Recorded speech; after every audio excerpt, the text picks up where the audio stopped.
ಸರ್ಕಾರ ಒಂದು ಇದು ಕೊಟ್ಟಿದ್ದು, ಅದರಲ್ಲಿ ಗೈಡ್ಲೈನ್ ಕೊಟ್ಟಿದ್ದ ಪ್ರಕಾರ ಇವತ್ತು ಆಗಸ್ಟ್ 14ಕ್ಕೆ ಚುನಾವಣೆ ಇವತ್ತು ಮುಗಿದಿದೆ. ಈಗಾಗಲೇ ಅಧ್ಯಕ್ಷ ಉಪಾಧ್ಯಕ್ಷರ ಆಯ್ಕೆಯೂ ಆಗಿದೆ. ನಮ್ಮ ಪಕ್ಷದ ವತಿಯಿಂದ ಭಾರತೀಯ ಜನತಾ ಪಕ್ಷದಿಂದ ಪುರಸಭೆ ಹಳಿಯಾಳಕ್ಕೆ ಸಂಗೀತಾ ಬಾಳು ಜಾಧವ್ ಅವರಿಗೆ ನಮ್ಮ ಪಕ್ಷದ ವತಿಯಿಂದ ಆಯ್ಕೆ ಮಾಡಿದ್ವಿ.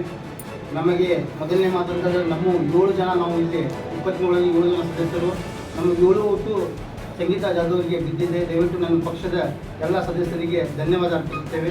ಹಾಗೆಯೇ ನಮ್ಮ ನಾಯಕರಾದ ಸುನಿಲ್ ರೆಡ್ಡಿ ಅವರ ನೇತೃತ್ವದಲ್ಲಿ ಇದೊಂದು ಪಕ್ಷದ ಅಭ್ಯರ್ಥಿ ಹಾಗೂ ನಮ್ಮ ವಿಪ್ ಜಾರಿ ಮಾಡಿದರು. ವಿಪ್ ಜಾರಿ ಪ್ರಕಾರ ನಾವೆಲ್ಲ 7 ಓಟುಗಳು ನಮ್ಗೆ ಬಿದ್ದಿದೆ.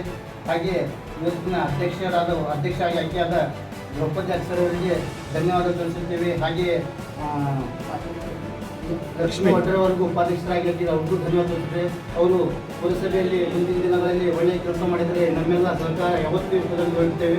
ಹಾಗೆ ಇವತ್ತು ರಾಜ್ಯದಲ್ಲಿ JDS ಮತ್ತು BJP ಮೈತ್ರಿ ಧರ್ಮ ದಿನಾಂಕ 19/5/2017 ಬೆಳಗ್ಗೆ 11:15 ಗಂಟೆಗೆ ಪ್ರತಿ ಫಿರ್ಯಾದಿಯು ಅಡುಗೆ ಮನೆಯಲ್ಲಿದ್ದ ಪ್ಲಾಸ್ಟಿಕ್ ಕ್ಯಾನ್ನಲ್ಲಿದ್ದ ಸೀಮೆ ಎಣ್ಣೆಯನ್ನು ಫಿರ್ಯಾದಿಯ ಮೈ ಮೇಲೆ ಸುರಿದು ಕಡ್ಡಿಪೆಟ್ಟಿಗೆಯಲ್ಲಿ ಬೆಂಕಿ ಕಡ್ಡಿಗೀರಿ ಫಿರ್ಯಾದಿಗೆ ಬೆಂಕಿ ಹಚ್ಚಿದ್ದಲ್ಲದೆ ಈ ವಿಷಯ ಯಾರಿಗಾದರೂ ತಿಳಿಸಿದರೆ ಸಾಕ್ಷಿದಾರ ಮಕ್ಕಳನ್ನು ಗೋವಾ ಬೀಟ್ನಲ್ಲಿ ಹಾಕಿ ಸುಡುತ್ತೇನೆ ಅಂತ ಹೆದರಿಸಿ ತನ್ನ ಹೆಂಡತಿ ಫಿರ್ಯಾದಿಗೆ ಶೀಲದ ಬಗ್ಗೆ ಸಂಶಯ ಮಾಡಿ ಕೊಲೆ ಮಾಡಿದ ಅಪರಾಧ.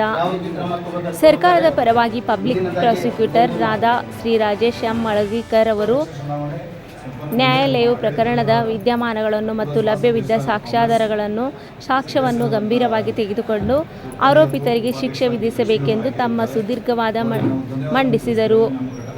ಅಂದಿನಿಂದ ಕೋರ್ಟ್ ಪೊಲೀಸರಾದ ಶಂಕರ್ಲಿಂಗ್ ಚನ್ನಪ್ಪ ಕ್ಷತ್ರಿಯ, ಪೊಲೀಸ್ ಕಾನ್ಸ್ಟೇಬಲ್, ಹಳಿಯಾಳ್ ಪೊಲೀಸ್ ಠಾಣೆಯವರು ಎಲ್ಲ ಸಾಕ್ಷ್ಯಾಧಾರವನ್ನು ಮಾನ್ಯ ನ್ಯಾಯಾಲಯಕ್ಕೆ ಕರೆಸಿ ಮತ್ತೆ ಪ್ರಕರಣದಲ್ಲಿ ಮುದ್ದೇಮಾಲು ಮಾನ್ಯ ನ್ಯಾಯಾಲಯಕ್ಕೆ ವಿಚಾರಣೆಯ ಕಾಲಕ್ಕೆ ಹಾಜರುಪಡಿಸಿದರು. ಸುರೇಂದ್ರ ಹೊಳದೆನ್ನವರ್ ಪೊಲೀಸ್ ವೃತ್ತ ನಿರೀಕ್ಷಕರು ಹಳಿಯಾಳ್ ಇವರು ತನಿಖೆಯನ್ನು ಕೈಗೊಂಡು ದೋಷಾರೋಪಣಾ ಪತ್ರವನ್ನು ಮಾನ್ಯ ನ್ಯಾಯಾಲಯಕ್ಕೆ ನಿವೇದಿಸಿಕೊಂಡಿದ್ದು ಇರುತ್ತದೆ. ಆಗಿನ ತನಿಖಾ ಸಹಾಯಕರಾದ PM ಸೊಲ್ಲಾಪುರಿರವರು ಚಾರ್ಜ್ ಶೀಟ್ ಮಾಡಲು ಅನುಕೂಲ ಮಾಡಿದರು. ಇಂದಿನ PSI ರವರಾದ ವಿನೋದ್ ರೆಡ್ಡಿ ಮತ್ತು ಅಮೀನ್ ಅತ್ತಾರ್ ಹಳಿಯಾಳ್ ಪೊಲೀಸ್ ಠಾಣೆಯವರು ಕೋರ್ಟ್ ಮಾನಿಟರಿಂಗ್ ಮಾಡಿದರು ಮತ್ತು ವಿಚಾರಣೆಯ ಕಾಲಕ್ಕೆ ಎಲ್ಲ ಸಾಕ್ಷಿದಾರರಿಗೆ ಬ್ರೀಫ್ ಮಾಡಿಸಿ ಮಾನ್ಯ ನ್ಯಾಯಾಲಯಕ್ಕೆ ಹಾಜರಾಗುವಂತೆ ನೋಡಿಕೊಂಡರು. ಸಿರ್ಸಿ ನಗರದ 1ನೇ ಅಧಿಕ ಜಿಲ್ಲಾ ಮತ್ತು ಸತ್ರ ನ್ಯಾಯಾಲಯದ ಕಾರವಾರ ಪಿದಾಸಿನ್ ಬರಸಿಯ ನ್ಯಾಯಾಧೀಶರಾದ ಕಿರಣ್ ಕೀನಿ ಅವರು ಪ್ರಕರಣದಲ್ಲಿರುವ ಸಾಕ್ಷ್ಯದಿಂದ ಆರೋಪಿತನ ವಿರುದ್ಧ ಭಾರ 181 ಸಾಬೀತಾಗಿದ್ದರಿಂದ ಅಪರಾಧದ ಕಲಂ 302 IPC ರಡಿಯ ಅಪರಾಧಕ್ಕೆ ಆರೋಪಿತನಿಗೆ ಜೀವಾವಧಿ ಶಿಕ್ಷೆ ಹಾಗೂ ₹27,000 ದಂಡ ಹಾಗೂ ₹50,000 ಮೃತಳ ಅವಲಂಬಿತರಾದ ಮಕ್ಕಳಿಗೆ ಪರಿಹಾರ ರೂಪದಲ್ಲಿ ನೀಡಬೇಕೆಂದು ಶಿಕ್ಷೆ ವಿಧಿಸಿ ತೀರ್ಪು ನೀಡಿದ್ದಾರೆ. ಈಗ ಕಳೆದ ಸುಮಾರು 5ನೇ ವರ್ಷ ಕ್ರಾಸ್ ಮಾಡಿ 6th ಇಯರ್ ನಾವು 60 GB ಆಗಬೇಕು, 25 GB ಆಗ್ಯಾವ. ಆಲ್ರೆಡಿ ನಾವು 6 ವರ್ಷವನ್ನ ಮುಗಿಸಿದ್ರೆ ಪೀರಿಯಡ್ ಈಗೇನು ಸಿಗೋ ಗ್ರೇಸ್ ಪೀರಿಯಡ್.